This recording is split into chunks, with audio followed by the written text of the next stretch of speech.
तो नमस्कार। आज इस वीडियो में चर्चा करेंगे एक सामान्य अध्ययन का सामान्य सा मुद्दा है, बहुत बार अखबारों में भी रहता है कि इतिहास का पुनर्लेखन होना चाहिए। तो दोस्तों, सबसे पहली बात तो है कि इतिहास का पुनर्लेखन क्यों होना चाहिए, ये मांग क्यों उठ रही है। तो जो क्रिटिक्स है उनका ये कहना है कि साहब पहले जो इतिहास लिखा गया था वो ब्रिटिश नज़रिए से लिखा गया था, और बात सही भी है, ब्रिटिश इतिहासकारों ने लिखा था। राजा महाराजाओं का जो इतिहास लिखा गया था, जो उन पे आश्रित जो लोग थे, जो आश्रित इतिहासकार थे, उन्होंने लिखा। तो हम उम्मीद नहीं कर सकते कि उन्होंने जो लिखा हो वो पूर्वाग्रह से रहित लिखा हो।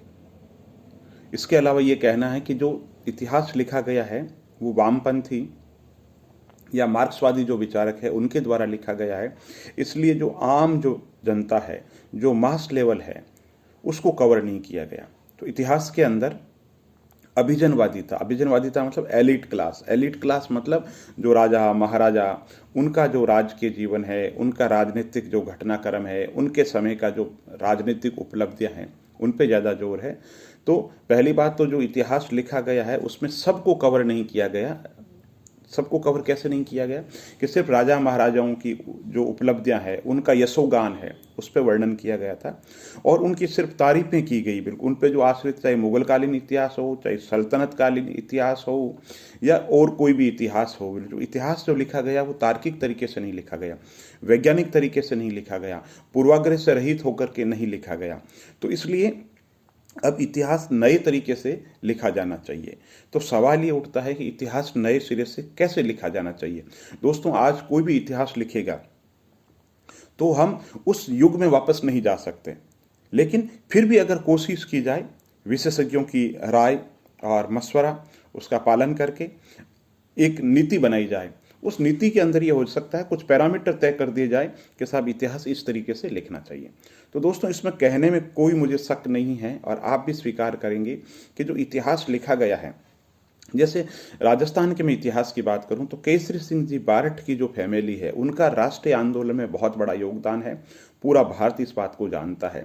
लेकिन तत्कालीन समय में जब राष्ट्रीय आंदोलन की बात आती, चाहे विपिन चंद्रा सर की बुक्स हो या कोई भी बुक्स हो, उसमें इनके योगदान को उतना स्थान नहीं दिया गया है। इसके अलावा और राजस्थान के प्रजामंडल आंदोलन से संबंधित हो, 1857 की क्रांति के जो नायक है उनसे संबंधित हो, उनको भी स्थान दिया ही नहीं गया है, या जो दिया गया है वो समुचित स्थान नहीं दिया गया है। इसके अलावा क्षेत्रीय इतिहास की बात करें तो उसको भी जगह नहीं दी गई है। क्षेत्रीय जो इतिहास है कि जैसे कि भारत का भूगोल पढ़ते हैं तो उसमें जो त्रिपाल संघर्ष है जो उसको जगह दी गई है, लेकिन मेवाड़ का जो इतिहास है उसको जो जगह मिलने चाहिए थी वो जगह नहीं मिल पाई। तो बहुत से कारण है उसकी वजह से नहीं मिल पाई। तो अब जो इतिहास है वो लिखा जाना चाहिए, तो कैसे लिखा जाना चाहिए। तो एक तो इतिहास जो लिखा जाना चाहिए कि जो किसान वर्ग है, जो दलित वर्ग है, जो आम जनता है, उसको उपेक्षित किया गया। तो उस समय आप ये बताओ कि प्राचीन काल के अंदर, मध्य काल के अंदर जो आम आदमी था उसका जनजीवन क्या था, उस समय कौन सी उनके खान पान के तरीके, उनके रहन सहन, उनके आभूषण, उनकी वेशभूषा। तो लोकतंत्र है, लोकतंत्र के अंदर जो मास लेवल है उसको केंद्रित करना बहुत ज़्यादा जरूरी है। अब आप कहोगे साहब वही बात कि अब कैसे संभव है। तो दोस्तों, इसमें रिसर्च को बढ़ावा दिया जाना चाहिए। इतिहास के अंदर रिसर्च पे ज़्यादा जोर होगा। देखो, बहुत सारे सिक्के उपलब्ध हैं, बहुत सारे अभिलेख उपलब्ध है, खाते, बही, परवाने, सनद, 50 तरीके के रियासतकालीन, मध्यकालीन जानकारी के बहुत सारे स्रोत है। तो उनको पढ़ा जाना जरूरी है, उनको खोजा जाना जरूरी है। और ऐसी बहुत सी चीज़ें हैं जो लोगों के पास में पढ़ा है, साहित्य पढ़ा है, चीज़ें पढ़ी है, सामग्री पढ़ी है, बिल्कुल। तो जो उपलब्ध चीज़ें हैं उनका संकलन होना बहुत ज़्यादा जरूरी है और एक्सपर्ट कमेटी होनी चाहिए। पुरातत्व विभाग और इतिहास के समन्वय से इतिहास के आलोक के अंदर बहुत सी जो नई चीज़ें हैं वो प्रकाश के अंदर लाई जा सकती है। जैसे इंफॉर्मेशन टेक्नोलॉजी का युग है दोस्तों, है ना। बीकानेर में म्यूजियम में जो पुराने जितने भी डॉक्यूमेंट्स है उनका डिजिटलीकरण कर दिया गया। अब वो डिजिटलीकरण कर से ब्रिटेन में बैठा, अमेरिका में बैठा, जापान में बैठा एक भारतवंशी भी अपने इतिहास को जानना चाहता है तो वो एक क्लिक पे इतिहास को जान सकता है। तो इंफॉर्मेशन टेक्नोलॉजी का उसके अंदर प्रयोग हो सकता है, लोगों के विचार जाने जा सकते हैं, अगर किसी के पास में उससे संबंधित जानकारी है तो जानकारी में, और बहुत ये एक बड़ा काम है, ये कोई छोटा काम नहीं है जो एक साल के अंदर हो जाए, ये एक दीर्घकालीन प्रक्रिया है।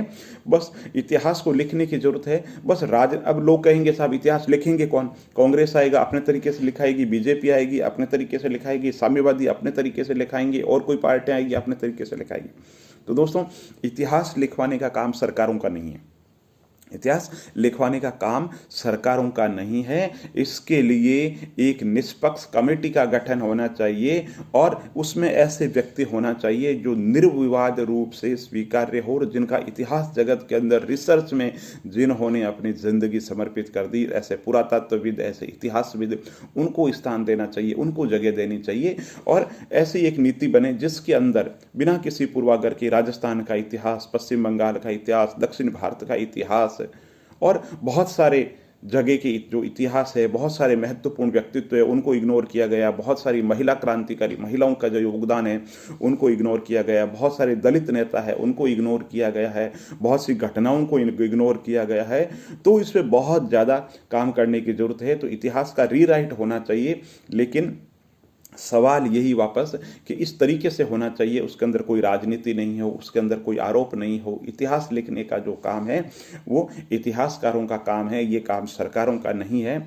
और इसके लिए एक इंटीग्रेटेड पॉलिसी बननी चाहिए जिससे इतिहास में रिसर्च को बढ़ावा मिले। पुरातत्व विभाग है उसकी भूमिका बढ़े, जो रिसर्च स्कॉलर है उनकी भूमिका बढ़े, जो रिसर्च के अंदर जो स्तर है, क्वालिटी का जो स्तर है, क्वालिटी स्तर बहुत ज़्यादा सुधार हो। इस तरीके से एक इंटीग्रेटेड जो पॉलिसी है उसके तहत हम इतिहास का पुनर्लेखन कर सकते हैं। इसके अलावा बहुत बार एक और शब्द आता है, इतिहास का भगवाकरण। इतिहास का भगवाकरण जो है उसमें ये कहा जा रहा है कि भारतीय जनता पार्टी के द्वारा जो हिंदुत्व के जो नायक है उनका महिमा मंडन किया जा रहा है, और बाकी जो उनको इग्नोर किया जा रहा है। तो बात दोस्तों सिर्फ इसमें हिंदू और मुस्लिम की नहीं है। इतिहास को राष्ट्रीय आंदोलन के रेफरेंस के अंदर लिखा जाना चाहिए। वो किसी भी धर्म का हो, किसी भी संप्रदाय का हो, कहाँ का भी रहने वाला हो, उसका अगर राष्ट्रीय आंदोलन के अंदर योगदान है तो हम उस आधार पर नकार नहीं सकते कि ये हिंदू है या ये मुस्लिम है। इतिहास पुरानी परिस्थितियों के अंदर लिखा गया था। मुस्लिम कालीन जो इतिहासकार थे, सल्तनत कालीन जो इतिहासकार थे, राजा महाराजाओं पे, बादशाहों पर जब आश्रित थे, तो हम ये उम्मीद नहीं कर सकते कि उन्होंने जो इतिहास लिखा वो स्वतंत्र होकर के लिखा, क्योंकि राजकीय दरबार पे वो आश्रित थे, राजकीय महाराजाओं की सहायता पर ही जब वो निर्भर थे। तो इतिहास के अंदर, उनकी कलम के अंदर वो बात नहीं थी जो एक स्वतंत्र और निष्पक्ष जो इतिहासकार है वो लिख सकता है।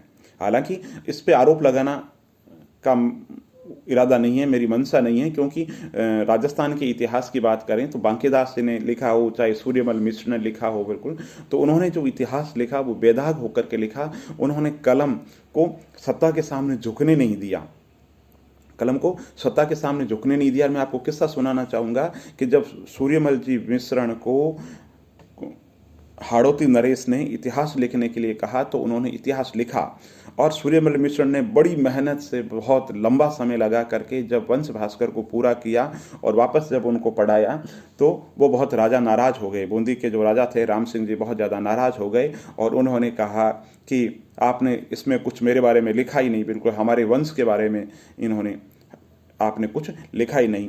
तो सूर्यमल मिश्र ने जवाब दिया कि मैंने वही लिखा है जो सच इन आंखों ने देखा है या कानों ने जो सच सुना है। मैं आपकी तारीफ के लिए, आपको खुश करने के लिए इतिहास नहीं लिख सकता। तो इतिहास धर्म है, ये इतिहास बोध है। हम पुराने लोगों को दोष नहीं दे सकते, लेकिन उसके पास में साधनों का अभाव था, संसाधनों का अभाव था, तुलनात्मक दृष्टि नहीं थी, क्योंकि यातायात थे नहीं, तकनीक थी नहीं, तो लिखते कैसे? जो उन्होंने आसपास के अंदर देखा, जो उन्होंने सुना और जो उन्होंने देखा वही तो लिखेंगे। तो उनके लिखने की भी बहुत सारी सीमाएं थी, इस कारण से इतिहास सही तरीके से लिखा नहीं गया था। आज आवश्यकता इस बात की है कि इतिहास का पुनर्लेखन किया जाए, और जो आम वर्ग है उसकी क्या भागीदारी है उसका भी इसके अंदर स्थान हो। बहुत बहुत आभार। चैनल को लाइक कीजिए, सब्सक्राइब कीजिए, और वीडियो अगर अच्छा लगे तो इसको साझा कीजिए। और बताइए किस टॉपिक पे आप कोई वीडियो सुनना चाहते हैं। बहुत बहुत धन्यवाद। पढ़ते रहिए, मस्त रहिए, गाज़ियाबाद में रहिए, दिल्ली में रहिए, बीकानेर रहिए, सांगानेर रहिए, जहाँ भी रहिए, अलमस्त होकर के अपने कर्म करते रहिए। ईश्वर पे भरोसा रखिए। कोरोना का समय है, इस अमंगल के अंदर भी मंगल करते रहें और जो उपलब्ध संसाधन है उनमें बेहतर प्रयोग करते हुए अपने जीवन में अच्छाइयाँ लाते रहें और अच्छे कर्म करते रहें और मस्त होकर के पढ़ते रहें।